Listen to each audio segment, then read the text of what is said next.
बाप रे बाप लागता कि बार बार कहत जाए ये कौन है अभी मत का अभी मत का अभी ना खाई तो हम कब खाई हो। देखो जाबे पहले हमरा के साले चटक लागता कि बनल बाटी अभी ये ले हम नु देख लेनी लागत टे यही से घरे में रही कोहबर में तबे हमरा गम के आवत रहे।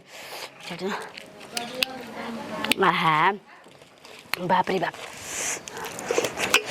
एक पीस लगत नहीं बाटे कितना निकला होता खाए में लगता कि कोई देखी मत ते को नतिया ना किसन छोड़ सकत ओका बटकी छोटकी आंदी त और खचड़ी नहीं है ये गुड़े बात हमारा के भुइया ना गिरे देखिए बोलते रही लागत कि कितना दिन के बाद तो आज हम खाता नहीं मछरी मुर्गा है कितना दिन के बाद हुए ससुर नैहर में तो हमारा के मित्र ससुराल में अभी बाप रे बाप कहे के नहीं थे शादी बियाह के बाइन बाटत तो बुझाता कि तारावत के तलुइया सट जाता टे चले के मन करता हो भर बियाह आदमी थाकल बावन जाए द इहे सबूर क के बानी कि कने आइल बिया तेल पानी करी आदमी के गोड़ हाथ दबाई त तनी जी में जी उठू होई अरे का करता जो तोर माई बोलातिया खाजा बतासा देले बनी रे हगना जो अपना घरे कहनी है सास के ले जाए के तो उनकर तो बुझाता कि का है एगो बेटी के बियाह कैली एगो बेटा के बियाह कैली बेटी के कन्यादान कैली भूखली पियसली बेटा के उठू कैली आ सब कोई घर में दम बुझाता कि गो है ऐसा पड़ल बाटे एगो हम ही बानी गांव घर में बन बाटा चलत नौनिया के छिनरी के कहल तो आवत ही नहीं खे ओकरा के 2 गो डबल साड़ी चाही माई के हमार आदमी गांव घर में खाजा बतासा ना दी हन त कहिसन कि बियाह बीतला हमारा के ले आवतड़ी देवे खातिर ओही हम एगो बहाना हो जाई चली तनी मोहन घरवा दे दी मोहन के माई कोई देखत नहीं खेन हो दादा जदे देख के खा के मान धोक रख दी इतना तक खाइए लेनी हां धार रे जाने तनी कोई जरूर खियावत होई आ रही धार रे हमें ले आओ खा जावा बता कोई देखिए लस्तब का करे आहो रुक कभी ए सिंटू बो ई का करताड़ू हो आय हे जिगवे अभी पूरा ही पतल उतर ऐसे है धइल बाटे बियाह शादी का तू खा तड़ू हो अभी 7 दिन तहरा दे तो पितर ना पूजे के बा हो आ मुर्गा मछली खा तड़ू हो आय सब कोई तो कहत है कल कभी दाल दौरा एजिगे बाटे कल खाचे एजिगे बाटे एक कनिया खइया मत झूठ काट त हम खइले बिना मरी का तो हम जानी काहे के मछली मुर्गा बनल ह ना खा के देते हो जानी के हो मौगी तू कने ना बड़ू हो अब नया नो हरे ना साले भया ना 6 महीना आ तू तार जुबान होइस चलता हो का है चली ना कौन की गलती बोल देनी सही बोल देनी आगे मुते तली करते नहीं घर हम से तो चाबी था कैसे निकल गइल हड़ो कहत कि हम ना जे कहने बनी दीदी जी मम्मी जी चली जे बाहर लिया के आ चाबी था ना बोले हड़ो हैं चोरी का को खाताड़ू हो केकरा बतइले बड़ू मम्मी जी देनी हां इनका कहता नहीं जे कहता कि चोरी के ये हमार घर है अपन घर हम जब मन तब अपन निकाल खा सकता नहीं नैहर के भूत लेके काइल बड़ू हो हां भूत तारे पर झोक देनी अरे पर पड़ गइल भूतवा की खाए लगल हुआ के वो हाड़ी में लेके ए गमले में खातल हो सस बरकत ई का मतलब थरिया बर्तन ना ह आदमी कराहियो में खा सकलन कुछु में खा सकलन हम त अपन गांव से कराही में लेके बढ़ जात रही मैं कहत रहे बुनी पर लगे तोर साथे त कनी भाग खोए ने हां त माई जैसा सिखैले भाई बुद्धि ओसा नहीं नु सिखाबू आमा जी बहुत धाई नु रही कि कन्या बढ़िया उतर ले भाई हो का कुफुते बेटी विदाई भेली त कुफुते गिरल बाड़ी अब तहार कुफुत से त बुझाता कि चिणारी पर चल जी हन कोई से पानी ना मांगती मारा मेरा से के जे पेड़ा फेंक दे वो भी नहीं जानत का तकरा में खिसिया वाला कौन बात पे कर में कहा खाजा बतासा ह ओ और आ गइल बजा तनी पाई के फिर होटल ले जाए त खाजा बतासा हे जे रखला हो के रखले हो उतना चोरवा के रखले ह चूटी कैसे पड़ गइल वैसा हम ही अंदर कैसे पड़ गइल माछ मछली ऐसे ए जे खा तलू त चूटी ना पड़ी हसन हैं ई घर परिवार खातिर आदमी मुर्गा मछली दुगो हित ना ताइल बन ओकरा खातिर आदमी बनैले हन कि अच्छा एकरा में त हित घन खयन त छुटका नहीं के हम गंदे छुटका लग गइल चुटका करत रहे जिगावे आवत जा तनी सास से कहतनी हैं छुटका बाटे कहतड़ी खेलाड़ कहीं का खा तड़ू आए हो बाप रे बाप पकड़ा को नहीं अब हम का करी जीव धक धक हाँ पकड़ा को नहीं तब जानते बानी कि जल्दी खात रही पकड़िए को नहीं तब ओकरा खाते अपन जान हाजिर कर दी जल्दी खा के अब चुपचाप आराम से खाए चल जी घर में जाई हम कोई हम जानते नहीं कि कुकनी हरामी हाला करी एगो मैंने दूगो जरूर कही पर चुपचाप खाया घर में निकल जा कह दम हम खैले ही नहीं की देख के क्या करें 4 आदमी देख ले तो कहू के अकेले देख ले बाली हाँ हाँ थवा चटे में निक नहीं लगला कितना निक लगता ए कन्या अरे सुना तड़ू हो ए मजिलो काजी मम्मी जी अरे का करो तनी कपड़ा पे तेलवा धो दे तू ओए दादा आई तेरा दिन एथिया गोड़ा मिस देते नी अरे कपड़ा पे धर ना कपड़ा दुखात हुए बड़ी है निकलत हुए जान जे का करे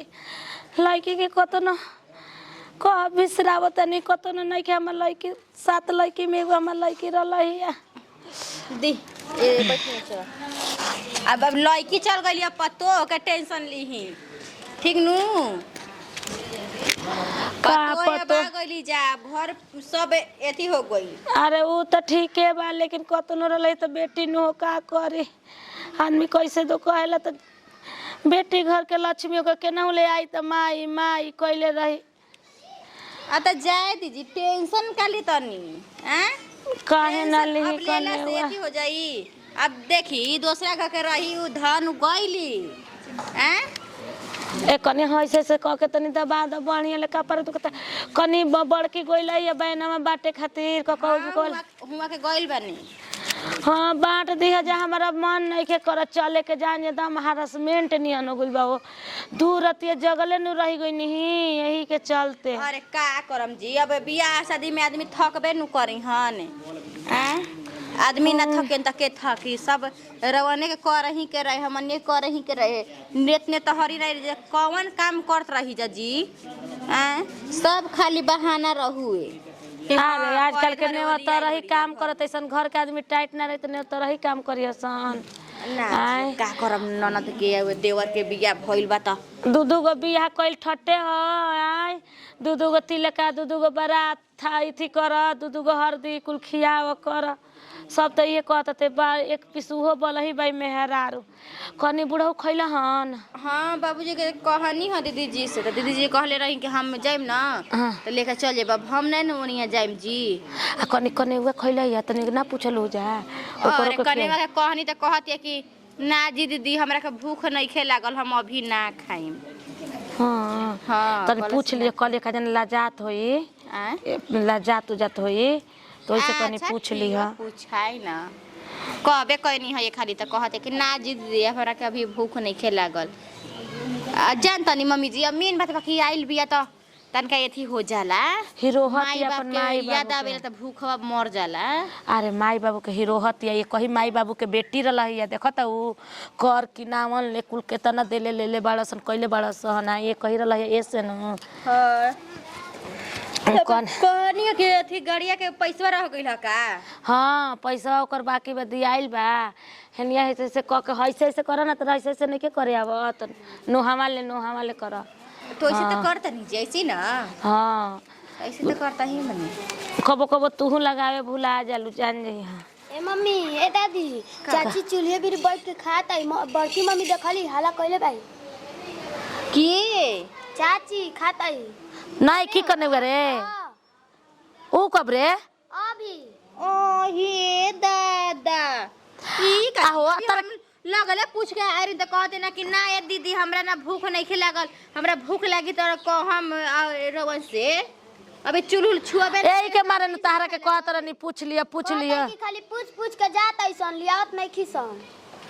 अही रे मैया अब हम केने के जी मार हमनी के बड़ाइए छेड़ तन जा कि नहीं अच्छा बिया देख ल अब हम कैसे जी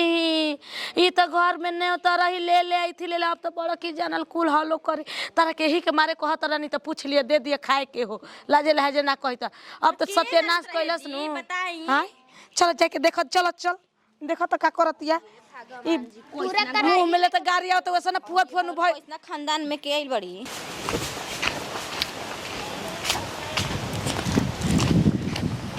क्या करत बिया हो गुल बुझाता के भुलाइए गोल बा भैया ई आजकल यादे नहीं के करत। का है भैया सुधीर? का हो मर्द नहीं तू तो भुला गुला पूरा एकदम जौनो रहे तौनो खत्म कर देला लिप नहीं ऐसा कोनो बात नहीं है। हाँ। कहाँ चलल बड़ा कहाँ चलो मैं वो सोच समझ के चलल बानी इहो नहीं का पूछत। का भइल बताबो का समझा अब डरे आवे के डर रहता नु का है डराई का बा भौजी कहीं मारे लगी हैं तो तारा के का ये करो कौन जरा अनाप शनाप और बताओ तब चलो हाथ धो लो। हाथ हम का धोई तू धो ले लो। हाँ तो धो ले ई सब हो गइल जौन होके करे है सुहाग रात वाली बात। ए कर के रेखा जब मकर रेखा में जब प्रवेश कइलस नु हां अब का कहे के बा बहुत कैसे कैसे भइल। अब ये कुछ छोड़ा हटावे कुल का कहे के बा पहले कोई नहीं नु हां पहले तार और बिछा के माइक एकदम सेटिंग करके रख रहे सब ओके रहे हां वही नहीं बस कीर्तन स्टार्ट है ना। हाँ दादा दूध अपन पी के दूध पिए नी और ओकरा बाद रेस्ट क के तनी 5 मिनट आ लाग गुनी कीर्तन में। लेकिन कुछ कह लेकिन एकदम बुझाता कि झुरा गुला एके दो दिन में कैसे ये कुल हमनी के हाँ? समरी आई देखला नहीं के बुझात कैसा लगता है आई ढीला ढाला हो गुल सब आई ढीला ढीला कर बा तब का ये अंदरो वाला घर नहीं खपेनत ना अब बार-बार खोलाई के परत फिर खोला ही के परी ऐसे एगो ही रख ले माने फट देना तो खोला चढ़तनी ए जी मंगल भवन लाग जाए अपन का हां ओहू में अपन लाग जाएगा कैसन तो भौजी मानत है नु बहुत ज्यादा है हम हाथा ना सुंदर मेहरारू हम ना जाने के हमर मिल रह जात तनी ई पुलिस दरोगा भौजी खिसियत ना है नु पहले हम सेट कर देले बनी कि हम कह देम नु कि सावधान तो अपन जान जाते कि हमारा कहां जगह धरे के बा हां वगा ही साइड हो जात हो हां साफा हट जतरी कुछ कह लेकिन जयमाल पर जवन भइल नु भौजी कहली ओसे कोई ना कोइलो हो आज तक हमारा कमालावा वाला में ठीक लागल जन खुपिया लेखा वैसे बड़ो रहता में बंद हो जाता उ सब भकुआ गुलासन कहता सन जरूर कुछ ना कुछ कांड करी अंदर यू ना ऐसे खालता करे छ नकी आई तरह तरह छुआनी दुआली हां हां बाप रे बाप लेकिन जब खुलल नु वो हंसली तो और गबड़ा गुलासन ये जरूर कुछ कह देले बा नहीं हम ऐसे जन बतिया जत रही नु क्यों हंसत रे बहुत याद है पैर का वही में चलत रहे आई एथिया हो जोन मिलल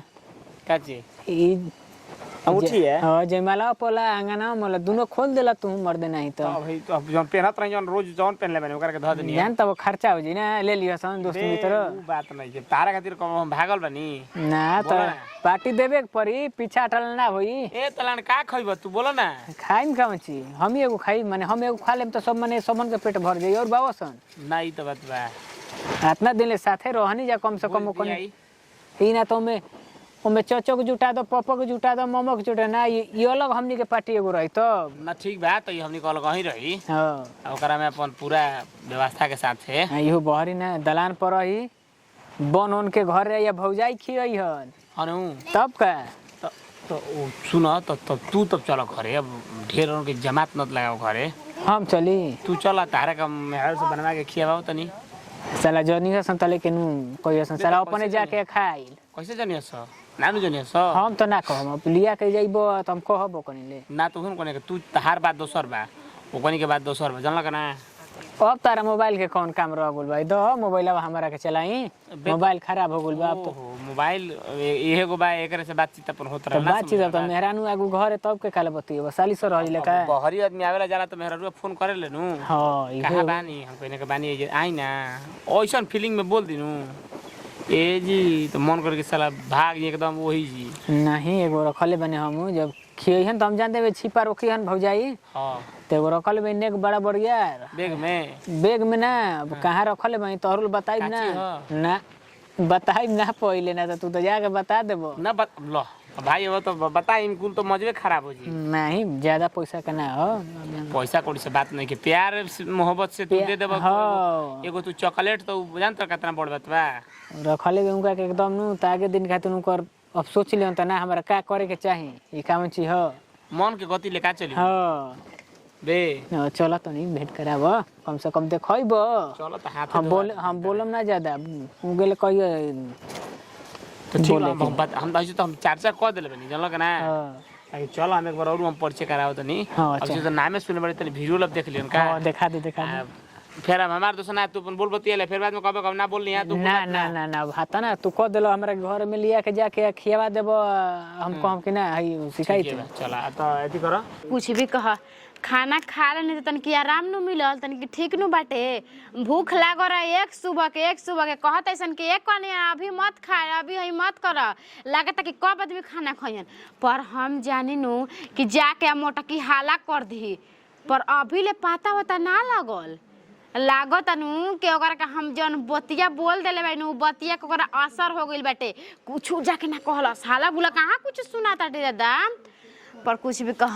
अब खा लेनी तो उंघाई लगताटे मन करता कि सूती हम हां कितना निक लागताटे आहा सूते के मन निकला कि बाप के धन खइतु तब नु ना निकलागी तो ससुर के नु धन खाताड़ू आय तारा इहे कुल तार माइल लूरन सिखैले बड़ी हो का हो गइल घर में बड़ जेट कुल खाए के पर बुगा लेके कठौती बा भछत रहलू तली दादा घर के हड़ू हाला हो गइल बटे हाला हो गइल बा का है नैहर ह तो माई देखी तो पेट लगा जाई ए जे गोतनी बाड़ी सन हम तनी देखती सास सनी हम चुप हो जाती गोतनी देखी या दे दिन देखी तो तर हाला ना करता तरह के छोड़ी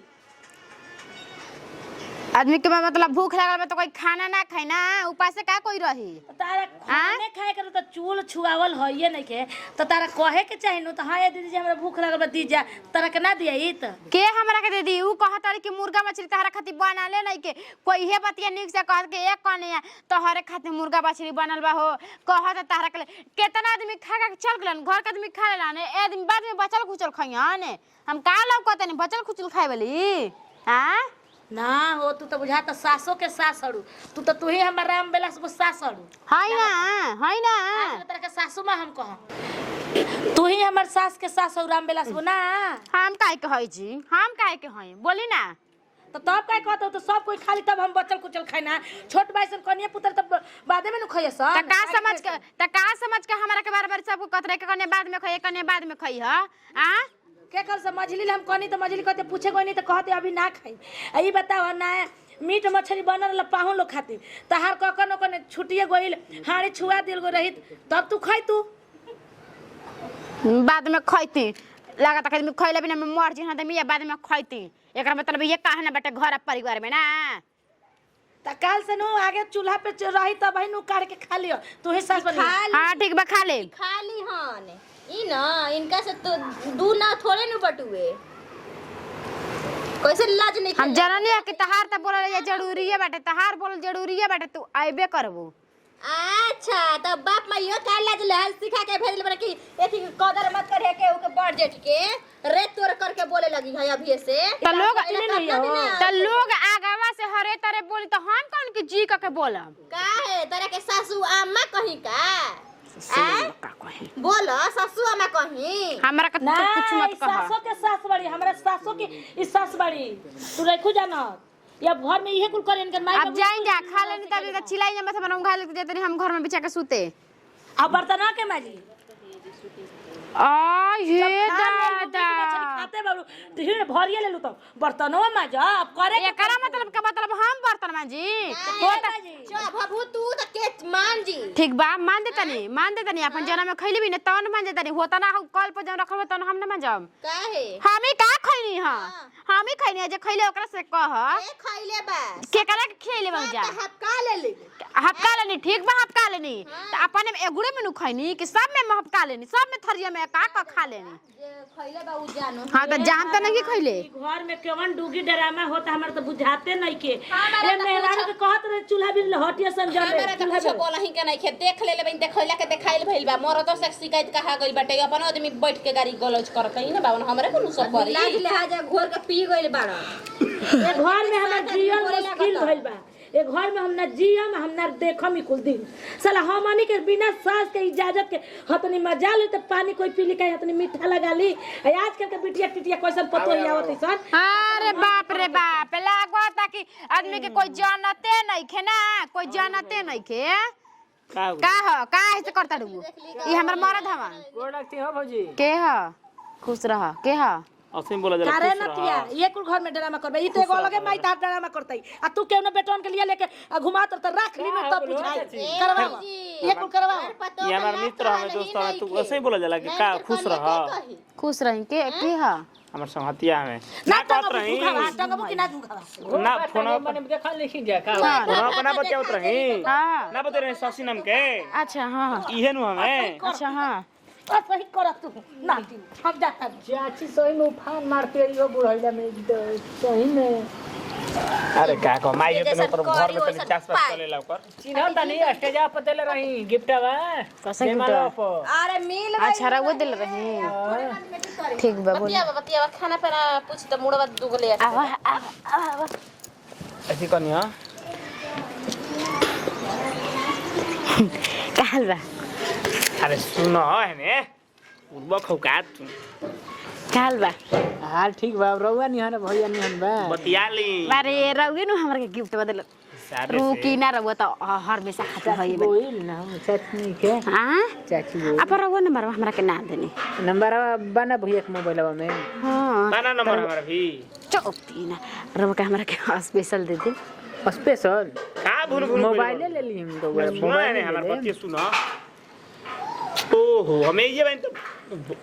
सुना है नियता कह हमारे दुनिया अरे रुक ना लागत भैया कि खियाइबो ना कह खिया चलो खाना खा चली ना लो, हमरा पानी पिए के लिए आवा। खियाव तनी अपने हाथ से ओए यहाँ के तो हरदम केहू ना ठे लगम है ही तारा चुप ना कौन घर में रहे नहीं हुआ कौन घर में अरे वो है घर में भैया देख ली घर में तनी जाके पानी अरे पिए रुकी के लिए ए जो अगोरम को कोई आए मत आवा तनी हम लोग तो देख ली घर में आई ना पूछे के नेकिया पूछ आई है ना जल्दी तनी हम अच्छा पलंग ये देखबो कलम ये देख ली कैसे भगवान का जानलो समातिया घूम लो तो पलंग उधर घूमी का दिक्कत हो घूम लो तो ऐसी करियो उधर जाओ के शीशा देख लियो कोई में कहा छे ना बड़ा बढ़िया बा लाइट बाइक तो बानू ओकरा में 3 गो मुंह लौकेला